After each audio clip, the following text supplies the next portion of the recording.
guys, Hailey Lain aka Key Black here with another episode of Off the Cuff from Anime Matsuri 2023's Artist Alley at the Kalei Works Art booth. Still on a Yu-Gi-Oh! High with Jess and Monpian. Hi! And yes, still very much on that Yu-Gi-Oh! High. We just watched Dark Side of Dimensions. If you guys listened to the last two episodes, you know that this is kind of the topic of the day.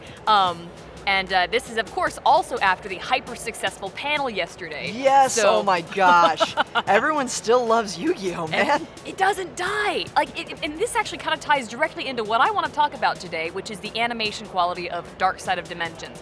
If you guys have been following me for a while, you know I'm an animator. I love the traditional style, and the traditional animation done in the original Yu-Gi-Oh series is bunk. It's not just the Season 0 animation, it's the full entirety of the original Yu-Gi-Oh! Is pretty badly animated with a couple of highlights here and there. And who did those highlights? Yes, exactly. That's one animator. That one It's only known animator. as that one animator. Yeah. And if you watch the Yu-Gi-Oh! Original, the DM series, you'll know his scenes. Yep. He got a lot of really good ones in with it, Yugi and Kaiba, and he reprises that role in Dark Side of Dimensions. Well, he not only reprises that role, he was the art director, and he was basically hired to storyboard the entire movie. Oh my because god. Because he was the only damn animator from the original series who gave a crap. And you can tell. This makes sense, actually, because I think there's even a credit somewhere I saw where Takahashi gets credit for storyboarding, and I bet Takahashi and him worked like that. Super close, yeah. Yeah, and it's so funny. You can feel the love, and you can pick out the scenes that he did, because if you watch the movie and you kind of know what you're looking for with animation, you can tell, okay, there's the shot that they knew they had to put in there, but they didn't really animate them beyond on fives or something like that. And then you'll get to a Kaiba scene, or you'll get to a Yugi scene or an Atem scene. And just like in the original series, that's when the animation quality completely skyrockets. It's super loving. There's like 3 layers of shading. It's like, where is the budget? There it is, okay. But then you contrast that with the villain's final form, which, as Monpian pointed out, I don't even think they shaded it. No shading. It's just flat colors. They kept doing the same shot. I mentioned this before, but they would zoom in on the eye, they do some weird, gross expression, and then they would zoom out like, whoa, super dramatic. But he doesn't move in the shots where he's talking. It's basically the trick you use when you don't want to animate something. Yes, It's like implied action. It's such an ugly design, too. But, you know, it's got that kind of horror vibe to it, so it's like, okay, that part at least fits. But you can tell when the animators cared about the characters in this movie, they cared. And in fact, Monpian pointed this out as well, Takahashi himself animated a shot of Yugi right when he's about to start fighting, was it Kaiba? Yeah. It was the duel, it was either the duel with Kaiba or the duel with Aigami. Aigami, that's what it was, yes. First draw. Yeah, Yugi's first draw. You can tell the animation style changes pretty abruptly, and I hadn't realized Takahashi had been animating until like 2 days ago. I started looking through his Instagram stuff, and it's like, oh my god, he was doing animations on his own time of Yugi and Kaiba and like various other characters.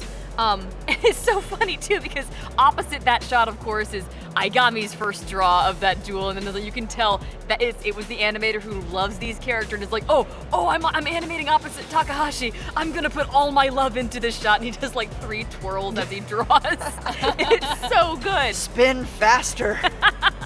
But yeah, like, it seems like the studio, you made a comment about how the music didn't have the live orchestra that it did in the original series. Yeah, Monpian pointed out they had, you know, the good composer, but they were too cheap to pay for an orchestra. Yep, and so the animation is kind of the same for the most part. It's like, okay, here's obligatory shots, but then the people who really freaking cared, you can feel them, and you can feel it throughout the entire movie, and that's when the animation really starts to shine. It's like, yes, that is what I remember of like being good in Yu-Gi-Oh! Yeah, the best part about this movie is the fact that you can see where the care is.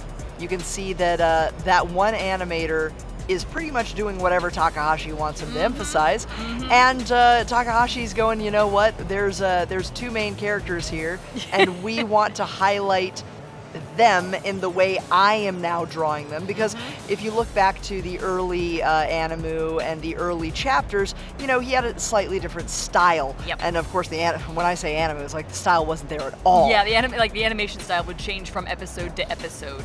But Takahashi, on his Studio Dice website before it was taken down, you saw this beautiful artwork he was doing, and I think that's really reflected in Dark Side of Dimensions. They upped everything for that movie visually, and it's pleasant to watch, and I can't say the same about the normal Yu-Gi-Oh anime. The Kaiba with the giant, like, pizza-shaped chin. Ago. I will never forget, in Millennium World, nobody can draw a horse. Nobody can animate a horse. The horses might as well have been shadow puppets or some rubbish. It was so bad, and it gave me a lot of joy to see these terribly animated horses. But yeah, that's, God, it's so refreshing to see Yu-Gi-Oh! Revisited, and then, like, you know, yes, the animation's not always fantastic, but when it is, it hits. And it's like, yep, you can feel the love for the series even after all that time. And again, all the people still love the show and the series and everything that went into it, as evidenced by the 250 plus people at the panel yesterday.